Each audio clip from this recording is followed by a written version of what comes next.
Hello guys, അപ്പം അച്ഛനും അമ്മയും തിരിച്ച് നാളെ നാട്ടിലേക്ക് പോവുകയാണ്. അപ്പം അതിന് മുന്നേയായിട്ട് നമ്മൾ കുറച്ച് പർച്ചേസിങ്ങിനൊക്കെ പോയിട്ടോ. പർച്ചേസിംഗ് ഒക്കെ കഴിഞ്ഞപ്പോൾ എറണാകുളത്ത് ഇനി എന്ത് കാണിച്ചു കൊടുക്കും എന്നുള്ള കൺഫ്യൂഷൻ ആയിപ്പോയി ഞങ്ങൾക്ക് രണ്ടാൾക്കും. ബിക്കോസ് കഴിഞ്ഞ ദിവസം എല്ലാവരുമായിട്ട് സിനിമ കാണാൻ പോയപ്പോൾ തന്നെ അച്ഛനും അമ്മയും പറഞ്ഞായിരുന്നു നമുക്ക് മോളിലേക്കൊന്നും പോകണ്ടെന്ന്. അപ്പോൾ ഞങ്ങൾ വിചാരിച്ചു ഓക്കെ വാട്ടർ മെട്രോ ഒന്ന് കാണിച്ചു കൊടുക്കാമെന്ന്. പക്ഷെ അതൊരു ഫ്ലോപ്പ് ഐഡിയ ആയി പോയിട്ടോ.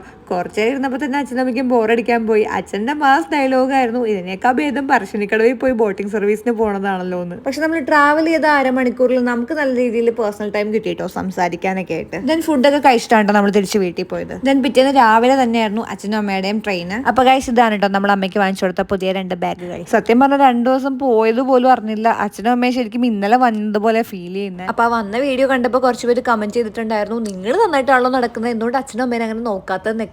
പക്ഷെ എന്തുകൊണ്ടാണ് അങ്ങനെ ആൾക്കാർ കമന്റ് ചെയ്തതെന്ന് മാത്രം മനസ്സിലാവുന്നില്ല. നമ്മുടെ അച്ഛനും അമ്മയും ഭയങ്കര സിമ്പിളാണ് കേട്ടോ. അവരവരുടെ ഇഷ്ടത്തിന് നടക്കാനാണ് ചൂസ് ചെയ്യാറ് എപ്പോഴും. സോ ഞങ്ങൾ ആ ഒരു ചോയ്സാണ് എപ്പോഴും റെസ്പെക്ട് ചെയ്യാറ്. പറയണവരെന്തെങ്കിലും പറയട്ടെ അല്ലേ, നമ്മുടെ പാരൻസിന്റെ ഇഷ്ടാനിഷ്ടങ്ങൾ നമുക്കല്ലേ അറിയൂ.